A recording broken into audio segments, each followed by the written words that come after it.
everybody. Welcome back here to our World's Group Stage competition.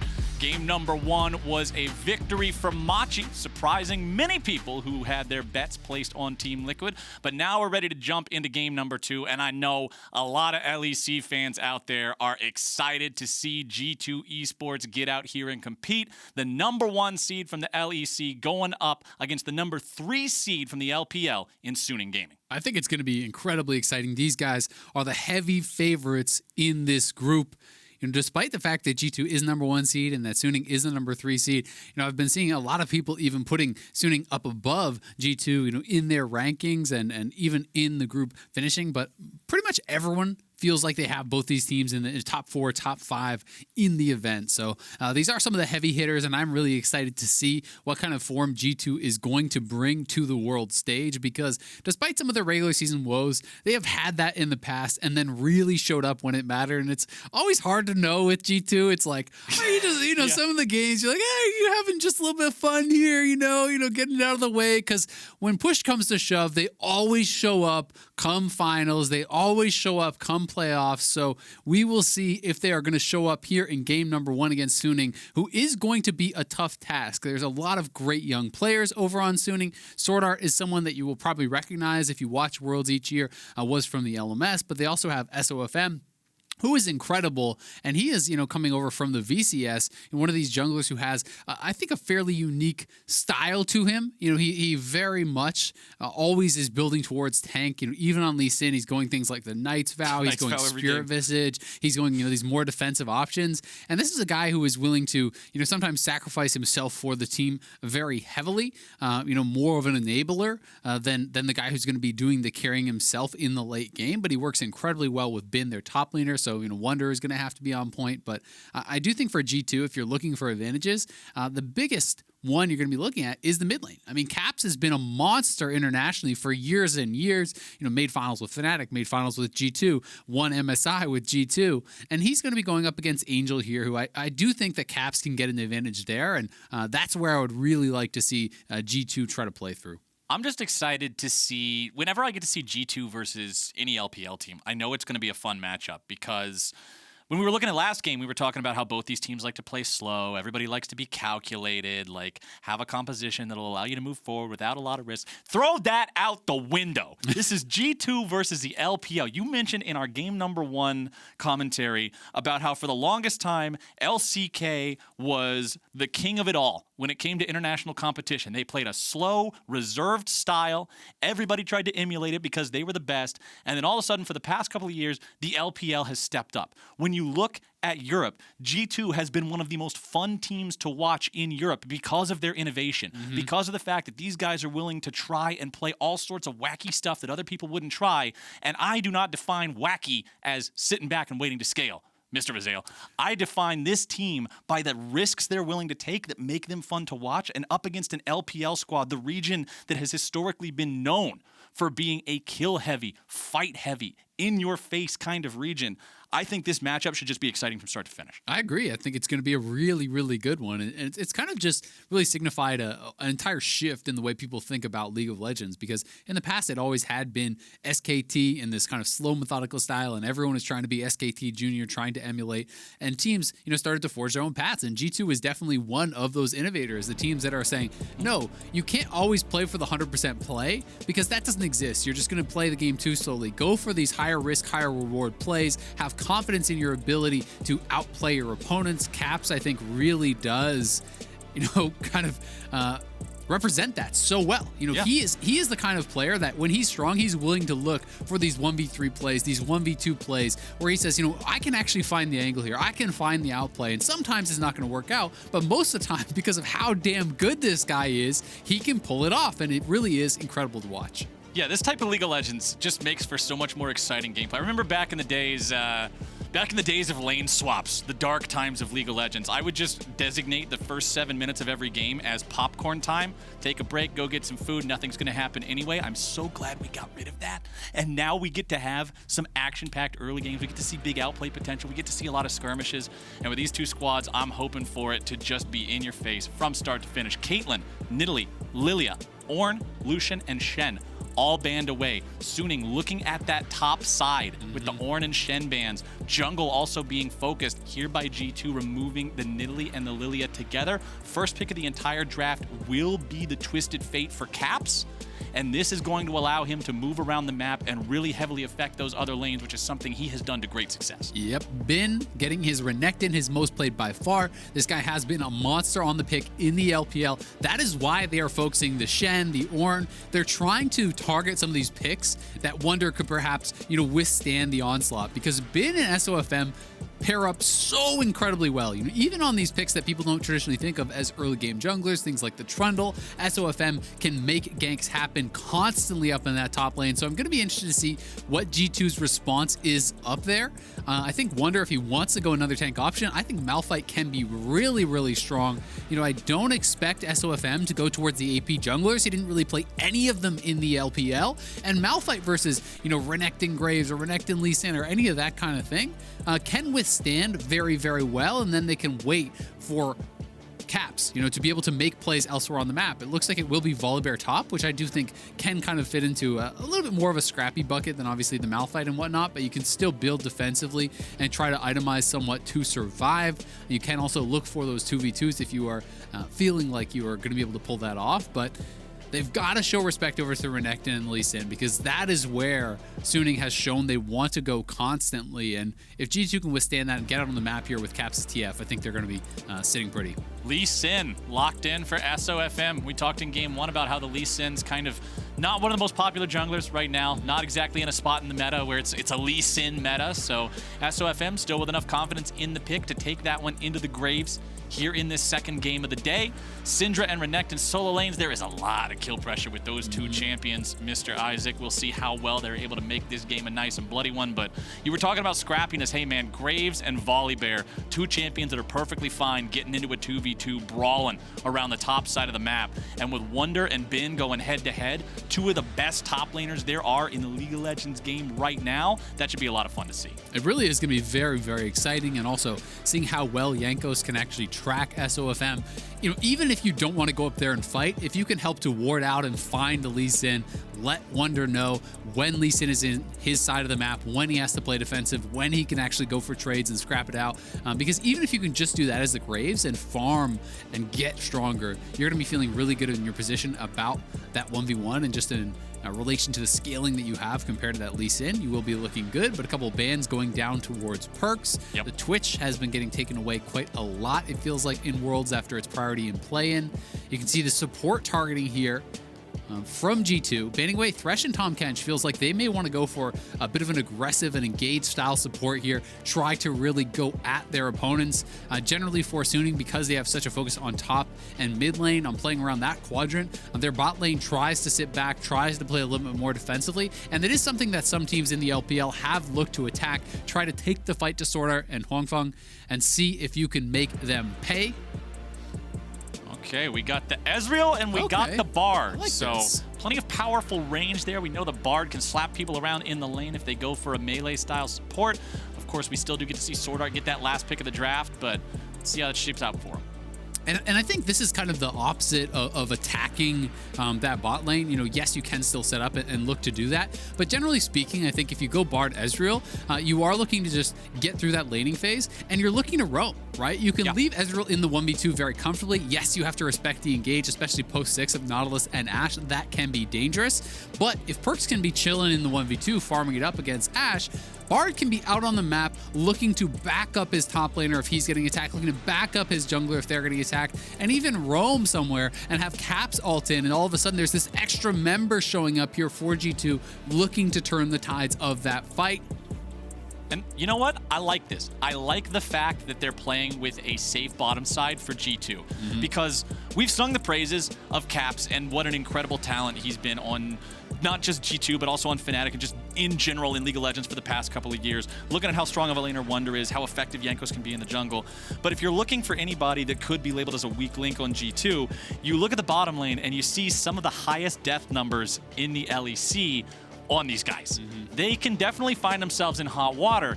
And if you're looking to play around these solo lanes and play around this top half of the map, knowing that you're up against a team like Suning who wants to invest in their top laner, I love the idea of not having some super volatile bot lane that's like, well, we tried to fight at level 2 and we died, guess the game's over. I really like the fact that they're going for this on the side of G2. The Bard pickup here allows all that roaming you were talking about, but the thing is, let's look over across the table right now, because on Suning, SwordArt is playing the Nautilus, which he has the most plays of any support champion throughout the summer split, 14 Nautilus games. The man knows his way around an anchor.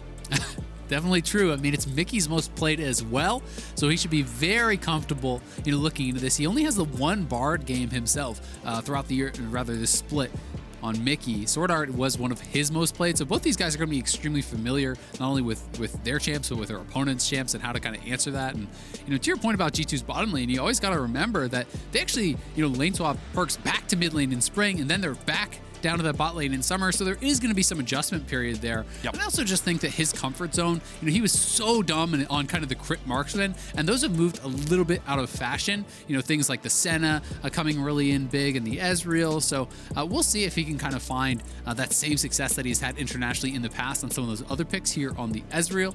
Definitely think he can do it. He's a ridiculously talented player here, one of the best Western players of all time for sure. But Suning definitely setting up here for SofM. I mean, one thing you'll notice is a trend across all 3 lanes. There's incredible gank setup. You have Renekton point and click stun. You've got Scatter of the Weak in the mid lane with that Syndra. You have the Nautilus hook plus post 6. You have the Nautilus point and click ultimate. You have the Ashe arrow. There's so many ways to set up for that Lee Sin flying in, and this is going to be really, really interesting because it makes it much harder for G2 to predict, where exactly SofM will show up. Yes, he has the inclination to go towards top lane. That is where he likes to play most with Bin, but he could go anywhere this game, and that is always going to make it so much trickier to really track his movements and to expect him at the right times. All right, we're on the Rift, 30 seconds into the game. Doesn't look like we're getting anything cheeky here at the level 1 from either squad. Keystones popping up on your screen right about now.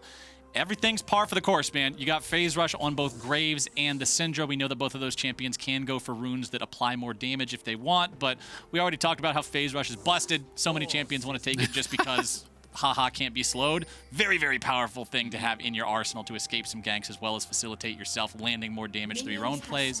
One Summoner Spellbook in the game is on Caps, so we'll have to see what sort of use he's able to find with that as we move forward.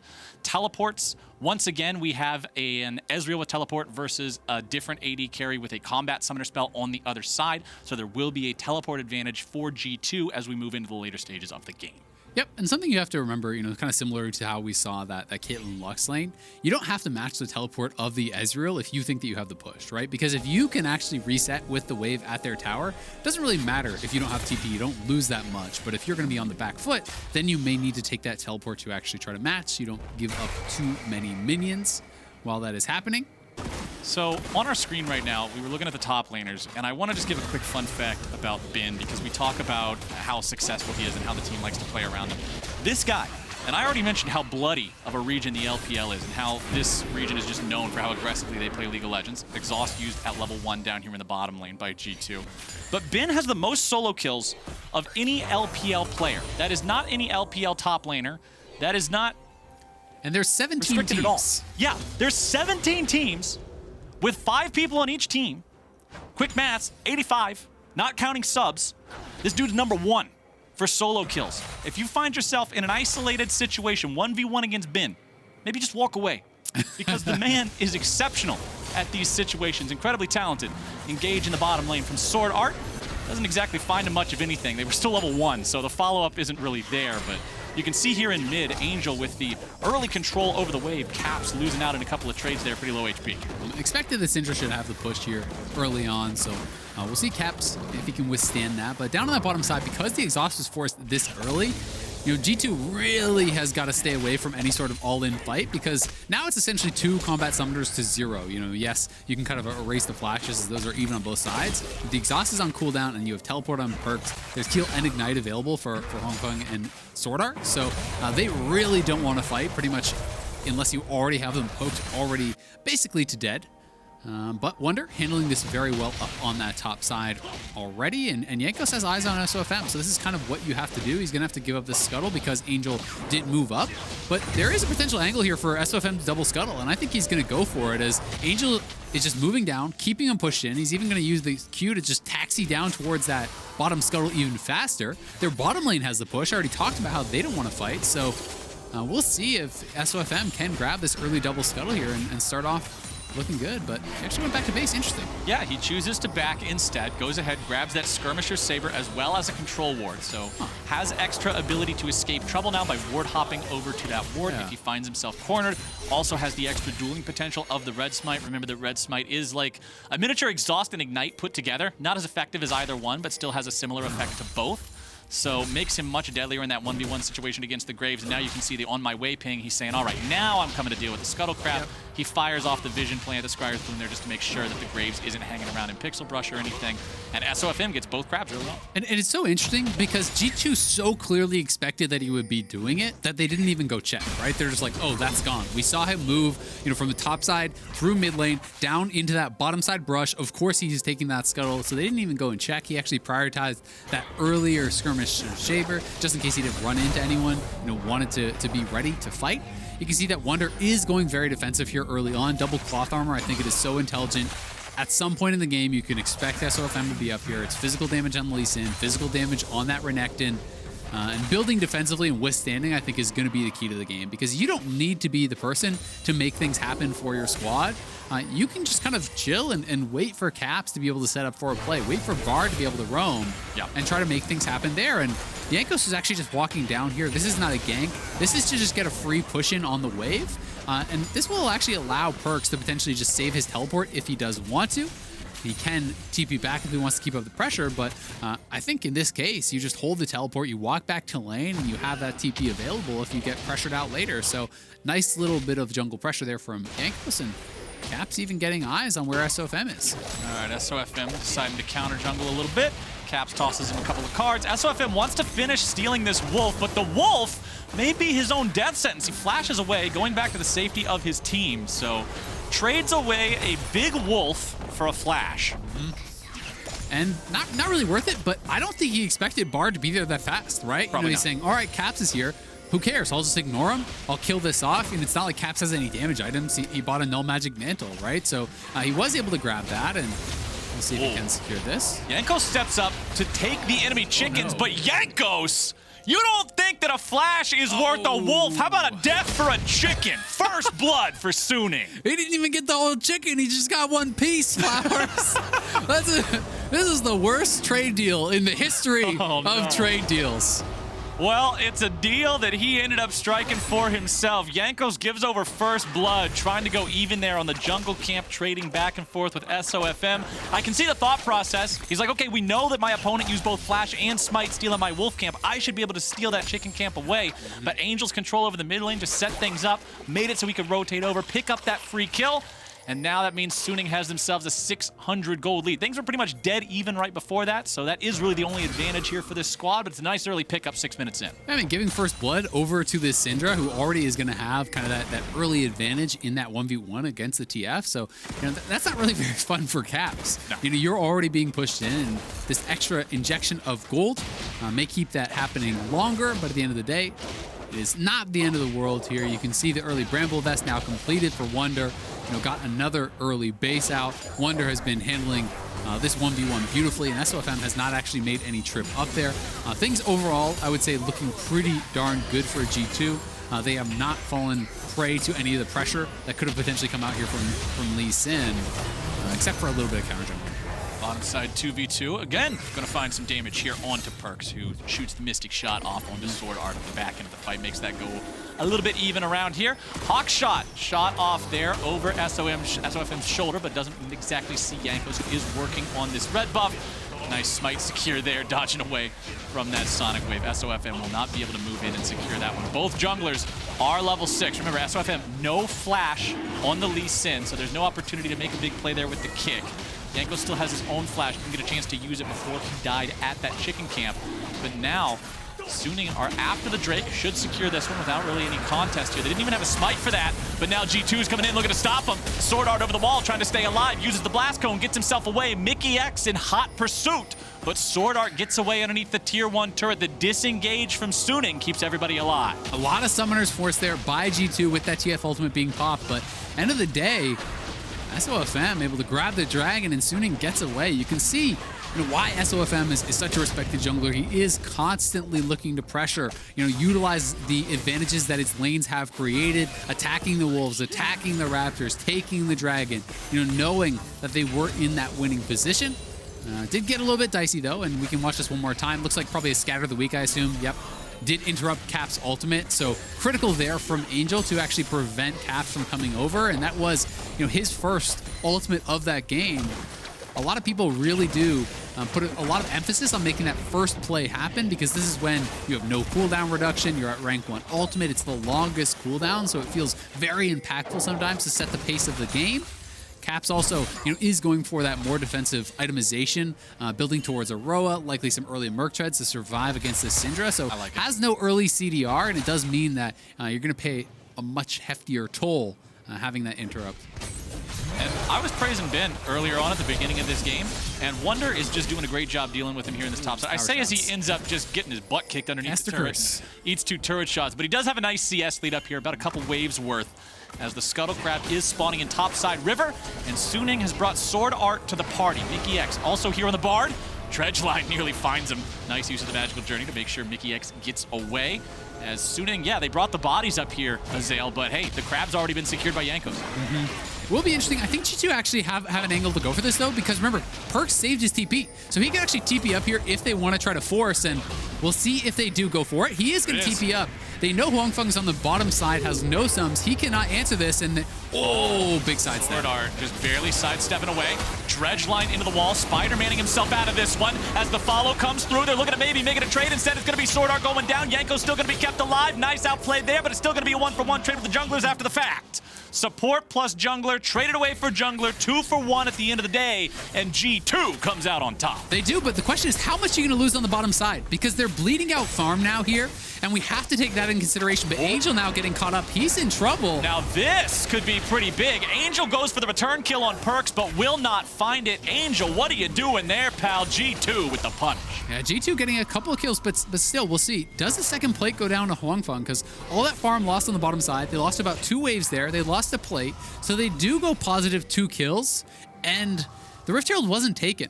So, you are up those kills, but it's trade for gold and experience that went directly into huanfeng's pockets. So ends up being fairly even overall. I would say G2 come out slightly ahead, which is, worse than you would think, given the fact that they won all those fights.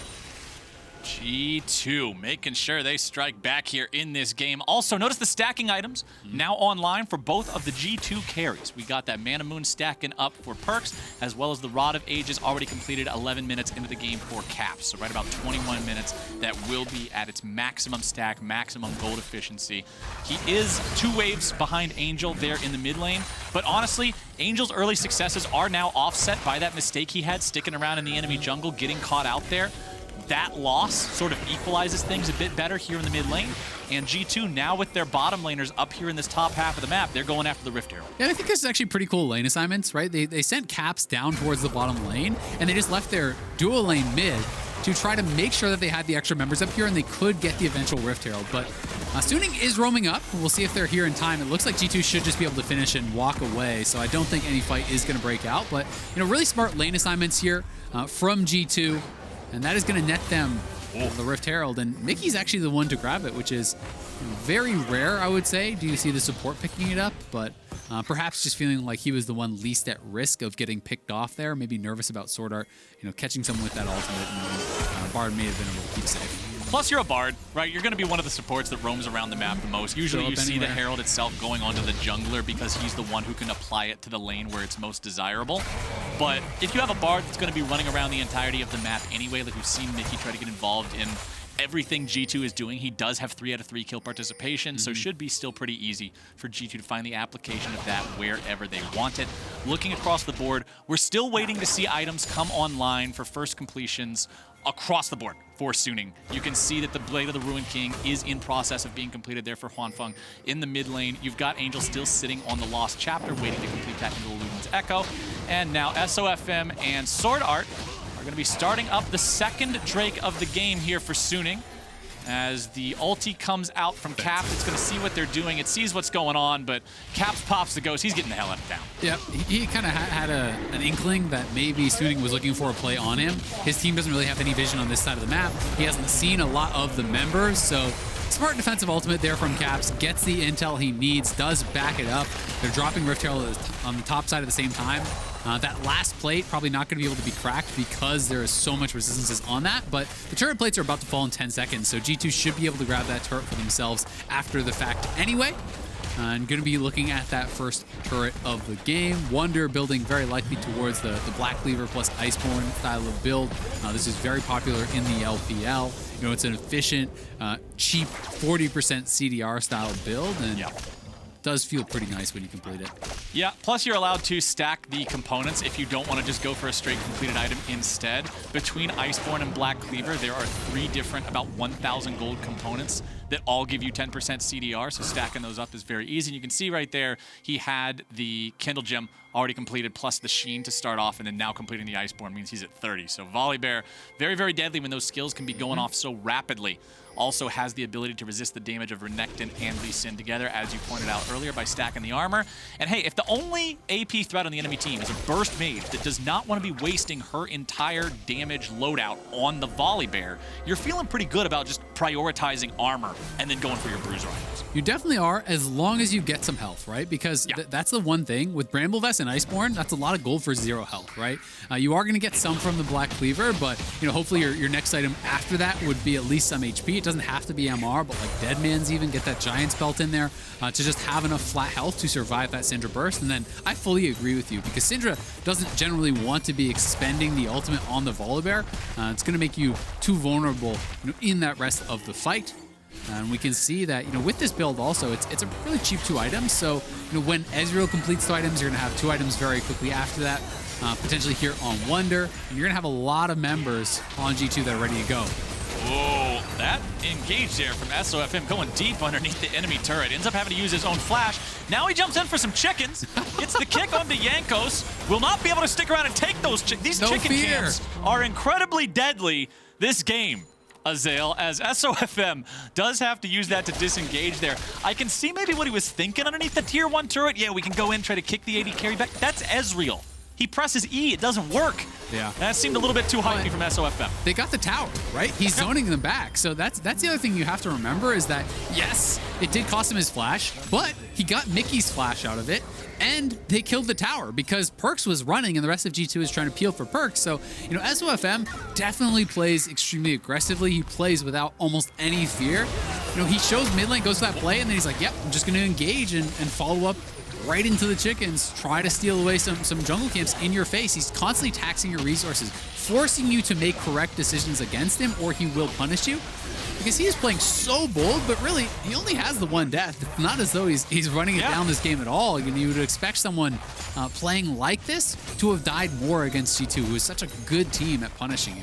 The difference between risk and calculated risk, and SofM is making sure that even if these decisions might look a little crazy, they're not so crazy that they put him in the dirt. Also, look at his inventory. Knight's Vow. You mentioned this in Champion Select, how SofM likes to go for defensive itemization on champions that generally build more offensively. He likes to build Knight's Vow on so many different champions. Now in the bottom lane, G2's coming in for the 3-man collapse onto Ben. They're bringing in the teleport to make it a 4-man. Ben is just walking away. Perkz shoots off a Mystic shot. G2 committing a lot to this, but won't get much of anything. And now we'll see if Suning can find something elsewhere on the map. Mikyx walking through the jungle. That's a bard. You're not really going to catch him out very easily. SwordArt leading the charge as Suning path through this enemy jungle here. Perkz gets found out with the Sonic Wave. Once again, it's an Ezreal. You won't be able to make much of a play onto that. And now huanfeng, with the rest of the team, feeling perfectly safe here on this Ashe, can step up and find some auto attacks in the tier 2. Yeah, I mean, I think G2 were really committing to that because they wanted to be able to set up around that dragon early. If you got that kill onto Ben, you would be in a good position to do so, but that was flash off Caps. You know, that was a lot of ultimates. That was a TP. We'll have to hold that. They're looking for Angel here, but the flash away keeps him in a spot where he's not immediately under threat of death. Now that was Bard ulti, that was Ezreal ulti, that was Twisted Fate ulti. A lot of tools there from G2 trying to make that pick. Of course, they do get flash out of Syndra, which can be very important in the follow-up fight. G2 also in a spot now where they have priority over the bottom side river. However, the crab was just secured by Suning. Remember, that's very important. That's vision that cannot be cleared away no matter what you do. As SofM takes a couple of shots of poke over the wall, now retreating back here with the rest of this squad. Huanfeng also almost has the Enchanted Crystal Arrow up and ready to fire, but the Drake is up now, and G2 seem to just be forcing the issue. Bin is right there in the brush. Could be able to engage his on ultimate. This one. It's almost up, and he has a perfect flank position. There to go. Goes in. There comes your damage. So much going to be poured down onto the G2 lines, and Perkz is already out of the fight. Wunder tries to jump back in. That's a 1-for-1 trade. Wunder for SwordArt. Now the Drake is the target. Suning going after this one. Mikyx over the wall. Caps and Jankos both still here. The Drake's going to reset a little bit. It's still at half HP. Suning still working on this one. Over the wall comes Jankos. He's in the pit. He's looking to maybe steal this one away. The Drake is going to be taken low. It's secured by Caps! You gotta be kidding me. The wild cards over the wall. What in the hell? They trade Jankos for it, but G2 will take the objective and stop Suning from hitting that soul point. That potentially could have just saved G2's game. That wild card steal on the Dragon there, because if you put Suning from this winning position at soul point this early in the game, we can see in our Axe replay here, they found the angle because G2 had to force. They didn't want to give up the easy soul point, but they were missing a lot of key cooldowns. And the perfect engage right over onto Caps. They layer the CC. They knock him down immediately. G2 got slaughtered in that fight, only taking down the enemy support. But it's all about the Dragon because they were sticking around, and Suning did not actually clear G2 out over the wall. They did wait to stop Jankos to prevent any sort of 50-50, but the smite came down, and I didn't even see the health on that. It must have been incredibly low as the wildcards do snag it and prevent soul point, which allows G2 to play the map, allows them to forego going to a Dragon that could be game losing when they are in a tough spot. They have more time to scale now, more time to play the map and try to trade a Dragon for a tower with TF and things like this. That could be really, really critical in this game because Suning have been in full control, it feels like. Ooh, SwordArt tried to engage there, but the dredge line only finds terrain, and now SwordArt's in a really bad spot. True shot barrage, nearly finding the kill. SwordArt walking away. Now last Mystic shot will not find him. SofM looking to engage on the top side here as Angel's going to be caught out. Tries to go for the blast cone, gets taken down. Shut down credit over to Caps, and the enemy mid laner is dead. Enemy support 10% HP. Enemy jungler at half. Baron is the call for G2. Did you see that ward from Mikyx? He warded out the blast cone, and Angel could not auto-attack the blast cone to get out of there. Mikyx with a huge play. We'll see if SofM can get in here. He's in trouble. SofM's gonna get killed by Perkz if he's not careful. He flashes over the wall. SwordArt's gonna engage now. Enchanted Crystal Arrow comes through and Perkz is dead. Mikyx with the flashback over the wall. Bin's in a 1v3, looking to maintain the aggro on the rest of the G2 squad. Volley's coming out, focus fire going down. Huanfeng trying to keep G2 away from this objective. Suning jump in. They stop the G2 Baron attempt, and they take Perkz in the process. What a tense game. These two teams battling back and forth. Really, really close here. We can watch Mikyx again as he comes out here looking for the pick. They see Angel over there. They pop the ultimate from TF, and they are going forward and catching Angel on the very edge. SwordArt, getting focused down. A great binding from Mikyx over the wall, but now track Mikyx. Long range magical journey over the side. Pink ward on the blast cone. I don't think I've seen that in competitive play. Good. Warding the lantern has become standard. This is the next evolution. Mikyx warding out the blast cone, getting the kill on Angel there. Unfortunately for them, they did lose Perkz and got pushed off the Baron, but still a fantastic play how quick he was with that magical journey and really on your feet thinking to be able to ward that out. Most players, they go in the shop, Isaac, and they see a control ward and they're like, oh yes, I'll pay 75 gold for vision. Mikyx walks into the shop and says, yes, I'll pay 75 gold to kill Syndra. Outright. 75 for 300, that's a good deal. Yeah, that's a great deal, fantastic deal. I'd take that deal any day of the week, and so would Mikyx. Easy kill into Angel means there's nothing left of him in that situation. 3-2-1 here on the Syndra, still a good KDA overall. Suning still up a little bit over 1,000 gold. Next Drake spawning here in 90 seconds.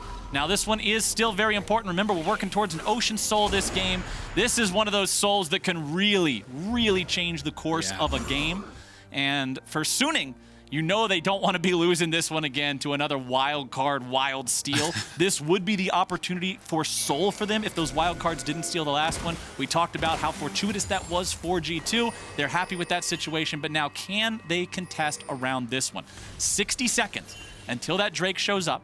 You can see that the Scuttle Crab will be spawning around the same time down there as well. There's control wards on the side of Suning hanging around in this mid lane and the bottom side of that river. Caps is top side, but he has the TP to get to the bottom half of the map if he needs to be there in an instant.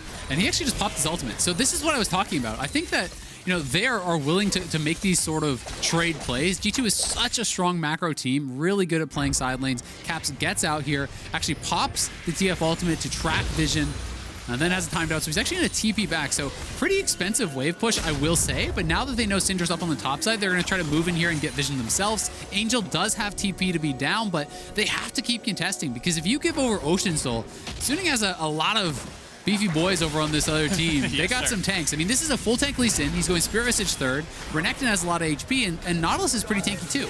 And if you can't burst them down, it's guaranteed incredible amounts of value from Ocean Soul. So they must contest. SwordArt tries to engage, and once again, the Dredge line only finding the terrain. Nice counterattack coming through from G2. SwordArt's nearly killed. He tries to walk himself away, but a nice Bard ulti finds its way on a huanfeng and the enemy mid laner with Angel in some trouble. It's now SwordArt going to be taken out. Ben looking to find the damage into the back line. Mikyx going to be taken low, and Suning with a beautiful counterattack. Arrows through the hearts of every single samurai in the fight. G2 tries to fall back. The teleports are coming in, and now can Caps get away? I don't think so. Play your last pathetic card. Double kill for huanfeng. 4 dead for G2. Soul point for Suning. SofM. Learn this man's name, because you are going to be seeing a lot of him. What a kick onto Perkz. SwordArt was able to survive so long, and with all the resources being spent to try to take down that support, Suning find the angle to turn around the fight, to get in there. This is a full tank Lee Sin up 2 levels on a Graves, who is normally the one doing that to the Lee Sin. He is farming at such an insane pace, almost 180 CS. And there's no team out on him or anything either. This is just insane. So let's watch this one more time. All of these resources being put into this really, really tanky Stone Plate Nautilus. He survives for so long. Then watch SofM here, finding the angle, gets onto Mikyx. Mikyx backs up, he gets too close to Perkz, and SofM sees his chance, kicking him right through the Graves. Q onto Graves, finishes him off. Safeguard back to huanfeng, who's pushing forward there. Really good play from SofM, and Mikyx just not tracking the fact that he had that Q on him and was bringing it back into his team, gets punished so heavily for it. Oh, we're talking about punish. SofM nearly getting caught there, has to flash away as the gold card is in the air to make sure he does not die. The Suning jungler, now without the flash, down to 130 HP, needs to go back, shop up, heal up, almost has that Spirit Visage done too. There you go, seeing that one get completed means he won't take nearly as much damage from the Twisted Fate or the Bard. Also gets extra heals, very nice stuff. Suning still with about a 2,500 gold lead. One more Ocean Drake, Isaac, and they get the soul. Very, very big point of contention here. 3.5 minutes from now, G2 enters into the world. And we talk about this a lot over the course of different games, but it's always worth bringing up. Risk versus reward. When one team is at 3 dragons and the other team is not, you constantly have to fight, because the risk is they get one of the biggest rewards in League of Legends. But what is your reward? 4% bonus healing. Doesn't feel great. Yep, and if you don't have the setup, it's so tough, right? Because Caps wants to be playing the side lane. He wants to be splitting the map, but they have not really gotten anything going in these side lanes. G2 has not been able to create any meaningful pressure, you know, towards these tier 2 towers to be able to start making Suning send multiple members to answer. It's always Suning pushing forward, and I think a large part of it is because of SofM, who's farming like a beast, who's insanely tanky on this Lee Sin, and as a result, he has so much confidence to go forward and make types of plays and types of moves that you wouldn't be able to see Lee Sins with a more standard build get away with. You know, if this is a lethality Lee Sin or something, forget about it. He can't go for these types of plays, but he knows how much tankier he is than that standard Lee Sin. He can fly into a fight, draw pressure onto himself, create space for Angel and huanfeng and Bin to get into the back lines and to find angles to really catch out Perkz, and Suning have been able to do a great job at picking him off. And I honestly really like that. I really think it's such a good way to approach the situation, because when you think about competitive play in particular and what Lee Sin gets noticed for, how Lee Sin wins the game, it's what we just saw in that last team fight. It's finding the kick, it's finding the moment, it's being able to be there for that one big play. It's not the, oh my god, did you see him build 3 lethality items and then one-shot Ashe for the 14th time? Look at his gold KDA on OP.GG. That never happens in competitive play. That is a Sometimes. meme. Lethality Lee Sin can succeed in some situations, but so often in competitive play, it's all about enabling yourself for that one huge moment, that one play that can turn the fight like we just saw, and SofM is dialed in and ready to go. Next Drake in just over 1 minute. Suning gets Ocean Soul if they achieve it. However, G2 is keeping this game close in gold. 2,500 separates them between their opponents. They've still got Caps with a 3-1-2 scoreline. Almost has the Rabadon's death cap completed. I'm not sure how close he is to that recipe to go ahead and finalize it. He's going back to base now. Might be the completion. Show me a hat. There we go. All right, 2 sticks makes a hat. That's League of Legends math. Caps is back onto the map with the TP, and G2 will look to contest setup here for the Drake. And Perkz has 3 items as well, right? He's on the death stand, so he is at a very strong point. It's just going to get worse for him, you know, kind of comparing the straight-up DPS usually of the Ashe to that Ezreal from here on out. So they are at a pretty good point of the game. The other thing you have to remember is since G2 has no option but to try to contest for this, there's also the option for Suning to say, all right, well, we're going to try to trade for Baron, or we're just going to forgo it and take your towers.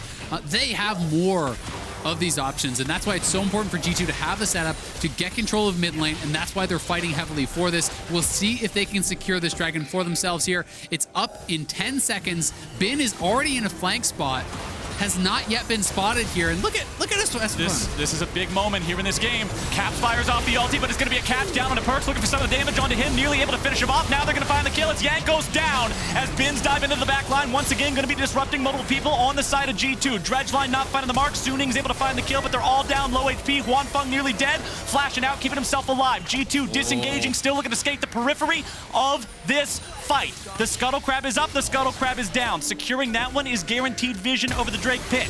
G2, they're still in good enough condition to fight. They're going forward, they're able to find the kill. Now down onto SwordArt. Mikyx is going to be taken low. SofM looking to jump into the fight. Ben's going to be trading the kill there, 1-for-1. But now it's huanfeng in trouble. Perkz going after him. The Ashe is down, and G2 responds. But here comes Angel. Can he send Perkz to the afterlife? Yes, he will. There you go. See you later. Wunder's having to run out of this one, and just when things look doomed for G2, Angel comes back and facilitates the end of the fight that will provide them the Ocean Soul. Caps did it once. Can Caps do it again with the wild cards over the wall? He throws them through. They will not find the mark. The dragon is slain. The Ocean Soul for Suning. Wunder has come back in. He uses the TP to try to interfere on the very back end of things, but it won't find him anything at all. What a close back and forth fight. G2 lost the first member, but they had so much poke damage in this replay. This is the re-engage here. They go in, Bin decides to commit forward. Huanfeng is a little bit behind the play. He was actually life-stealing up in mid lane, I do believe. By the time he gets here, it's a nice sidestep on the Q from Perkz, but it doesn't matter. They've stacked on top of him. They take him down, but Angel has based the sidestep, keeping home guards up, flashing in, closes the distance on the Perkz. That ain't the Angel of Mercy. Taking down the G2 marksman, getting the Ocean Soul, and now you have these multiple Spirit Visage frontliners, you know, getting so much healing from the Ocean Soul, and you have to wonder, can G2 fight themselves out of this hole? Because the gold is very close, but it's going to be so hard to punch through all of that extra healing, and I love that Perkz immediately goes back to base, buys the Executioners. That is a must-have in this spot. Very important to make sure you're making that adaptation when your opponents get the Ocean Soul. Yeah, there's a Bramble Vest on Wunder, but remember that Bramble Vest also depends on him being auto-attacked to apply the Grievous Wounds, so it's not really going to do anything against Angel or against SwordArt if he's just applying CC. Now Suning's pushing down the mid lane. G2 actually decreased the gold gap in this game with the last fight, but Suning's still pushing up. TP coming through. SwordArt with the engage onto Mikyx. The damage comes out. Angel's going for the kill, but he won't be able to find it. Now engage from Wunder onto the back line. Huanfeng trying to disengage. SofM barely going to be kept alive. SwordArt also walks away, but bins into the back line, engaging 1v5 all alone, slashing and dashing and crashing. Angel finds the kill onto Wunder. Where's the Sonic Wave? Resonating Strike not going to be coming through just yet. SofM not able to find the kill. 1-for-1 overall, making it 2-for-1. It's another kill for Perkz. He gets SwordArt, he gets SofM together, and that means Suning is running the hell away. And this could be Baron for G2 potentially. We'll see if they want to try to force it. The carries are still alive for Suning, but it is a jungle advantage for G2. This is a team with the killer instinct, and I think they have got to go for something. You don't want to play slow against this Ocean Soul team, but we'll see if they can make it happen. Perkz is running out mid lane right now. He is going to get the push, so G2 will not start it up. They are just looking to lay a trap and are now going over towards that Baron pit. And they're going to try to look for a pick here. They're hoping they can find someone from Suning trying to check. Well, hey, there's Ben, who dashes himself back away. He's not going to die to this anytime soon. I like the fact that G2 went for it. That is something that if they got somebody that wasn't the Renekton, that didn't have a dash immediately away, that could have been a kill. But unfortunately for them, does not work out. Now G2 with control over the mid lane, trying to push this up. They have 2 turrets compared to 4. They'd love to take down this mid lane tier 1, get that off the board, use that to shore up the gold a little bit more. 1,500 gold separating the teams here. Baron is up. Elder is up in 3 minutes.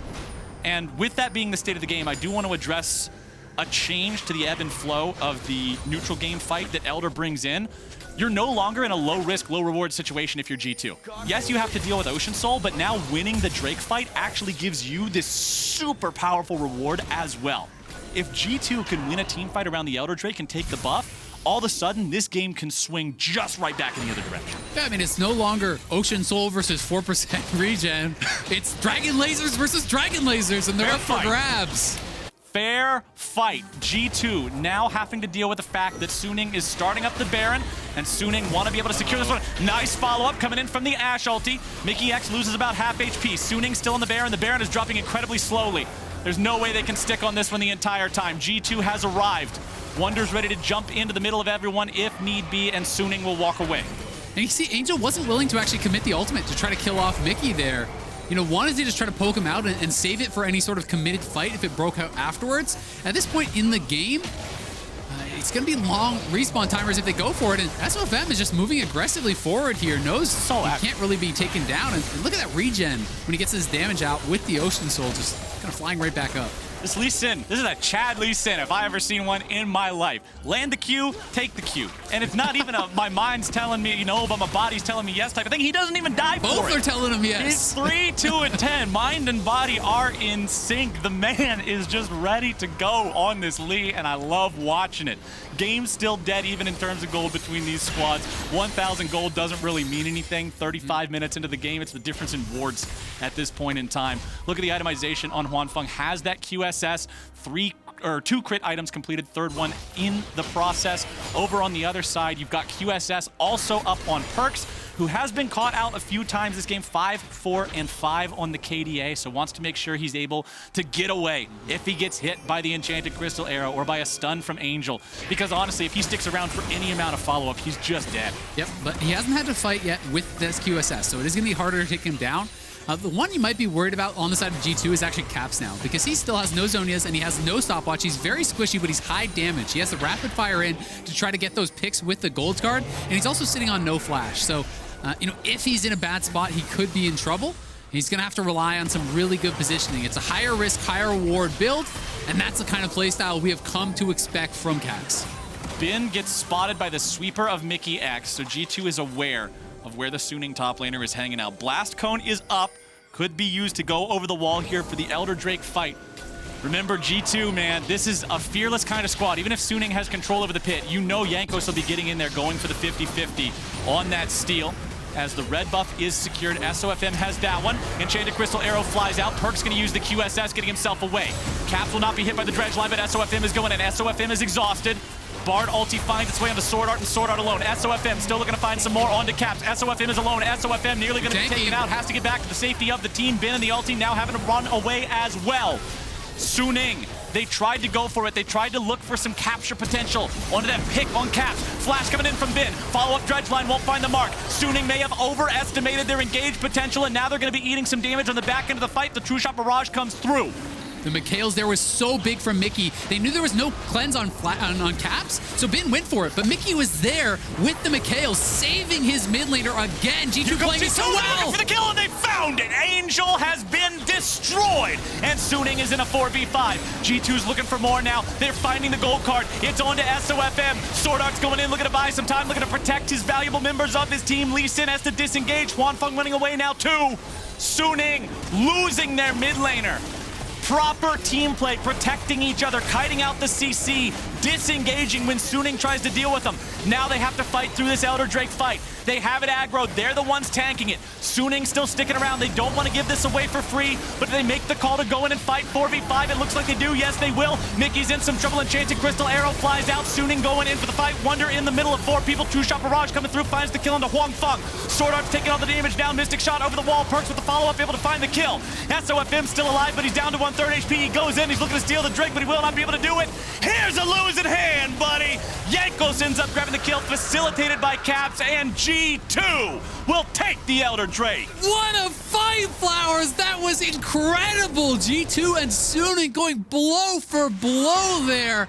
The kiting, the team play from G2 to survive the early seconds of that fight was incredible. Everyone coming together to peel for Caps. He had the cleanse, the exhaust, the Mikyx coming through to save him, and this is the later re-engage. They've already killed off Angel. They wanted to try to finish this dragon before Angel respawned, so he couldn't just come straight back to the fight. But huanfeng moving down here as they go for the re-engage overextends a little bit, and G2 were able to capitalize on it so heavily. SofM going in, huanfeng moving forward, but in goes Wunder, stuns him up. He has the flash, but he could not get out of there. The ultimate from Perkz coming straight over across huanfeng, bursting him down. As soon as the Ashe fell, there was no chance for Suning in this fight. Ocean Soul be damned. G2 came to play. And now Suning are the ones having to respect G2. G2 up 5,000 gold. Damage dealt in the last fight. 10,000. Is that thing broke? 10,000 damage. Wait, is that the whole game or is that the last night? Because that is insane. That's the last fight because it says 312 for Angel. Ain't no way he did 312 damage in the whole yes. game. That is insane. Holy moly, man. Now, G2 with the Baron, with the Elder. This Red Bull Baron buff could be the end of the game right here. Suning must defend against a double Uber buff G2. Can they end the game right now? True Shot Barrage finds Angel, takes about 1/3 of the health. First Nexus turret is gone. Ben is in the mid lane. Ben, you need to get back to the Nexus. Crocodile. You gotta get back over there, man. You gotta help your boys. Suning are truly in a spot that could end this game for them right now.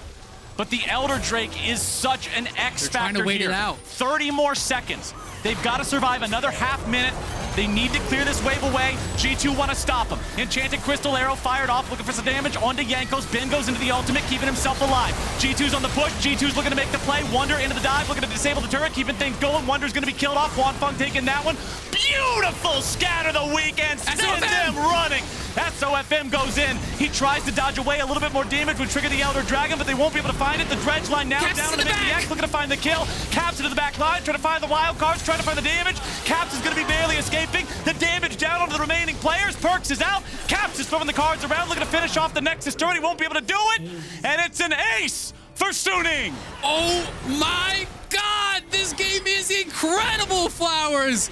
Absolutely delivering the debut of both these teams at Worlds 2020, and we are in for a treat. They are on the push here. Can they actually end? They don't have a minion wave, so I don't think they can.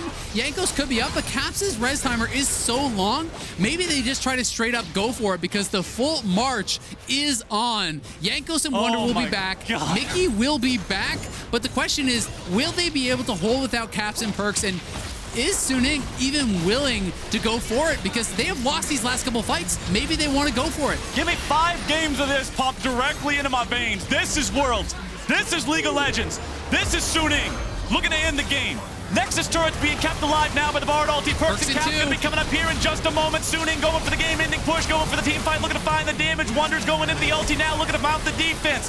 Ben runs away. huanfeng's going to be taken low. Wunder's the first one to die, and Jankos is nearly going to be killed off now. Where's the focus going to be? Players or Nexus? They hold! It is 1-for-1. They're trying to kite themselves back. huanfeng stays alive, using the QSS, keeping himself in a good spot. Caps coming in with the ulti. Gold card goes out. huanfeng goes down. SwordArt is Caps get gone. TP. Caps is going in. He uses the ulti, getting himself in a good spot now as the TP comes through from G2. They're into the top lane of the base. It's Perkz, baby! Knock, knock! Open the hell up! The Nexus is the target. Suning's advance is resisted. G2 has persisted, and Perkz insisted on a win in this game. This is League of Legends, baby! What a game between G2 and Suning!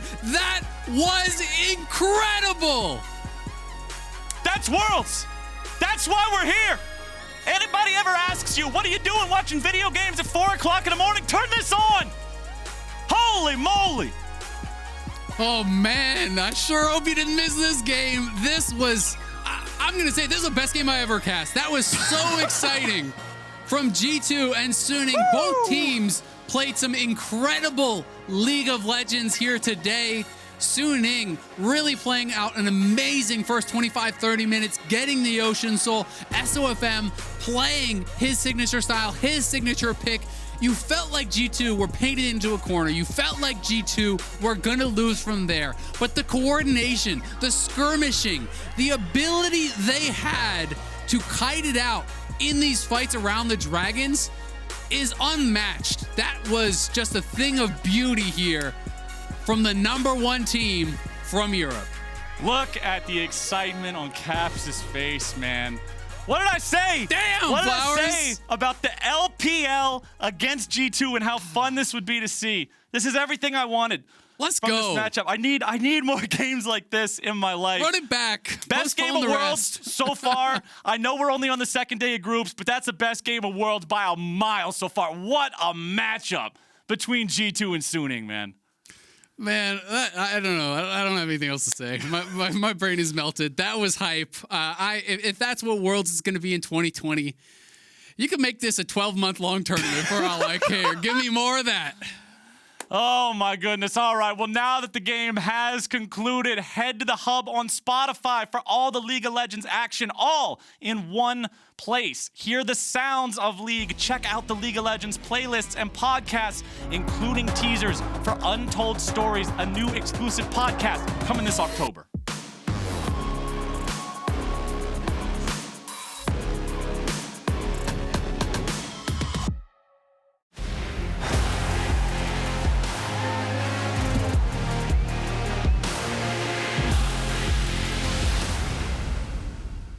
Hey Mercedes, legends run wild, each one unique, with astonishing power, unstoppable, master warriors, ready to compete.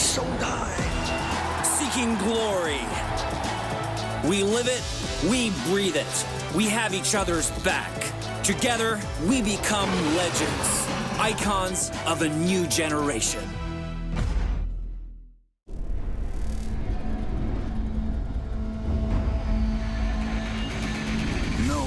Promised tomorrow. Playtime's over. They're mine now. Fear the assassin with no master.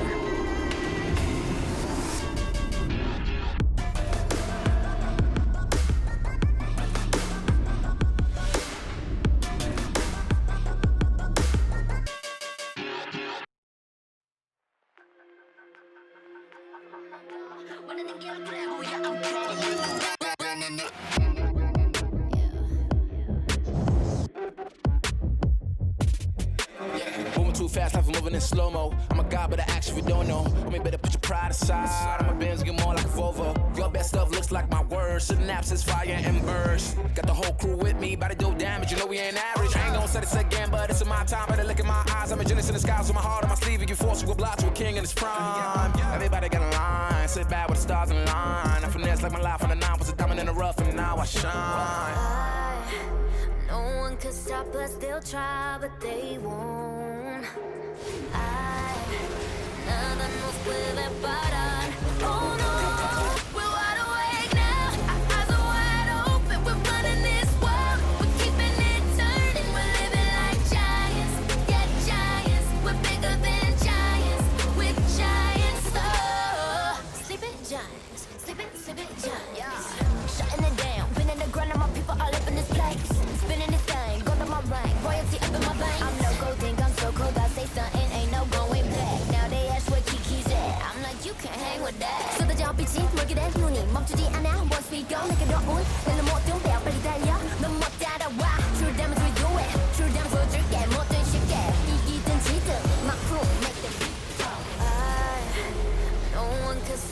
They'll try, but they won't. Nada nos puede parar. Oh no, we're wide awake now. Our eyes are wide open. We're running this world. We're keeping it turning. We're living like giants. Yeah, giants. We're bigger than giants. We're giants. It's not that we were weak, but we coming right back. This time they're gonna see how we do it like that. We're living like giants. Yeah, giants. We're bigger than giants. We're giants. Oh, skip it down. Skip it down. I keep on shadowing time. I might just leave you behind. Homie, you stuck on rewind. You should quit sleeping on mine. You got your back on recline. When I damage your delicate spine, please don't act out, try and surprise. They be like, what you mean? What is your winning scheme? I got a giant team. Niggas my self-esteem. Run it back, running man. They think they go hard, I'm like, come again. You run at a time and I'm busting in. While you stumbling, I got this blade in my hand for your punishment. We're wide awake now.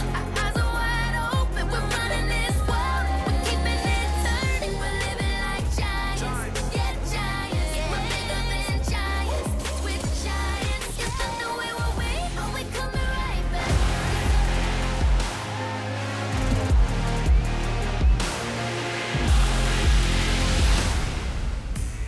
And welcome back to the interview studio here in Berlin. G2 Esports enter the World Championship stage with a boom here with a win against Sunning. And I have Perkz with me to talk about the game. Perkz, first off, how do you feel after this one? Well, I'm very happy we won because we haven't played on stage in such a long time that for sure there were like some differences in playing online. Like we were like choking a little bit, I think, and yeah, I think we just have to get used to it a bit. And like the sound is different than previously. Yeah. So I think that's like something that threw me off a bit. And other than that, I'm just really, really excited to be back on stage and to be playing League of Legends at Worlds 2020. I'm just very happy we won. Yeah. I can only imagine, but okay, I have a fun fact for you. Did you know that this is the first time this G2 roster wins against an LPL team? So since 2018, you didn't have caps back then. So what do you take from that? Okay. Yeah, I guess I didn't think about it. We didn't play against any LPL. We lost against IG twice at the MSI. Oh yeah. Yeah, I guess that is pretty good. I think LPL has been like our biggest opponent, I guess. They're very aggressive and they play them up very well as a team. So I feel like even this game Sunning like played really well. I feel like we gave them some openings. Like for example, I once misplayed in a fight and then they got Drake, and I feel like it was hard for us to play anyways, but I think we just managed to stay strong composure, and due to our solid teamwork, we managed to beat them in the end. So I'm pretty happy with that. Yeah, you did, but I want to know more about keeping calm here, because as you said, it's the first time you're going back on stage since March, I think. First game at Worlds, we know how it usually goes for G2, so how did you manage to stay calm and collected to finally get the win in the end? I feel like our laning phases were going pretty well, like everywhere, and I don't know everywhere actually. I'm just taking bot lane. Like we were like 10-15 CS ahead, and we went top, and we got Herald, and we got 2 kills on enemy mid jungle. So I was really happy about the game, and then maybe feel a bit overconfident, I guess, in the game, and. And I got thrown back a little bit, so I had to like basically just think about, okay, stay calm, it's fine, we can win. And then when I got the Ocean Drake, it was like, oof, a bit sweaty right now, but it's fine. I'll buy healing reduction, and then hopefully I'll be useful again. I think Caps played super well today. Like he communicated a lot. It was basically just, I feel like he was just solo carrying this game. So I'm really happy that whenever someone of us like doesn't perform super well, someone else steps up. So yeah, today was him. It's a team effort in the end, and as you say, you have a lot of things to improve on, and you have a lot of time to do so as well. But Perkz, thank you very much for this interview, and congrats on winning the first game at Worlds 2020 here. Thank you. And Shux, back to you. Thank you so much, Laura. Wonderful interview. Perkz commenting a bit on the fact that it is a different situation being back on stage. And welcome back, everyone, to the State Farm Analyst Zone. We got our first look at Suning Gaming and G2 Esports. Imagine... I'm bursting out laughing a little bit because that game was just so crazy and we're supposed to analyze it. I just think from a fan perspective, most fun game at Worlds so far.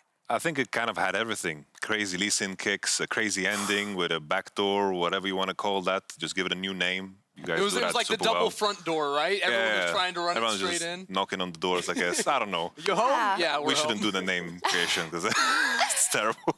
Many highlights. We don't have that much time, so I'm going to try and kind of narrow it down in a few moments that were very, very impactful. First up is G2's Mercedes drive to victory that started right at the comeback fight at the Elder Drake. This one was incredibly, incredibly important for the game. Yeah, and finding this flank over on the side here, Caps being able to get the gold card onto the Syndra was absolutely massive for them because Syndra had been such a problem for G2 in the previous fight, deleting Perkz because Perkz is trying to do all the damage, and if Syndra still has R, it's not possible. I think it was so key as well how Mikyx remained calm throughout all the chaos. Now he's taking a new form. I saw that he's shaved, he removed that beard that he had, and feels like we have the Mikyx of old. A Bard as a classic champion that he was always on, and finding those cues and always being the force that was always on point throughout this game meant so much in these fights. Even in this one, he managed to use Bardo twice. That's how much cooldown he had. And these fights were so incredibly close, and I think because of the nature of this post-game that we kind of look to the highlights of G2, but we have to remember that this was an incredibly close game where SofM and Suning has gotten the better of G2 before these fights. Yeah, and this really was a comeback because Suning was in a commanding position. Perkz had gotten picked on so many times, whether it was, again, the Syndra one-shotting him or SofM finding him on those kicks. So that's why we were even in this position where Suning had the Ocean Soul. Winning a game against Ocean Soul is really insanely difficult, but it was finding the Syndra and then just running and getting both the Elder Dragon and the Baron buff that allowed them to win. And also to say, we said, well, Caps versus Angel, this or that, but everyone on Suning also impressed me in terms of flanks in those earlier fights and the way they were able to pick G2 off. It did take, I don't want to say miracle because that's not it, but it did take a lot of very interesting and difficult plays, I think, for G2. Another example is this final fight, and then a base race of sorts, you know? I don't want to use the word too often, but this looked like Suning could just finish the game right here. Yeah, this was absolutely wild because right before this, G2 was in a situation where they had the Elder, they had the Nash, they were pushing for victory, but then just overextended. And then it turned into a situation where the minion just couldn't die because they scattered after the Bardo, they didn't know where to go, and these minions are still alive, so the turrets are falling, but then again, the carries fall, and then the chase with the Ezreal and the TF ult. We knew right away from this position that it was over because there are too many TPs on that side, but Caps wanted to just finish off some more kills before he went for the finish. Yeah, both Caps and Perkz had the teleport, so Suning, you can't really run away here because if you run away, they're going to TP into your base and win. You had to be able to win a fight, but with Perkz alive, 100% HP, you can't really do that. You had a bit of doubts about Perkz and the bot lane performance coming into this game. It seems like a mixed bag, right? Yeah, so I think Mikyx had a phenomenal game, and in the very late team fights, Perkz did play well, but there was a lot of problems with him getting picked off by the Nautilus hooks, Ashe arrows, dashing over the wall with the Ezreal around the Baron pit too, that almost cost G2 this game. It did, but as you said, Mikyx was instrumental in a lot of those things. Also that sick play with the ward on the blast cone earlier, and that gives him the Oppo Player of the Game award for this one. SwordArt also loves Bard, and Mikyx picked it away to do some magical things, Yamato. I thought it was funny that G2 banned Tom, maybe it was away from Mikyx, because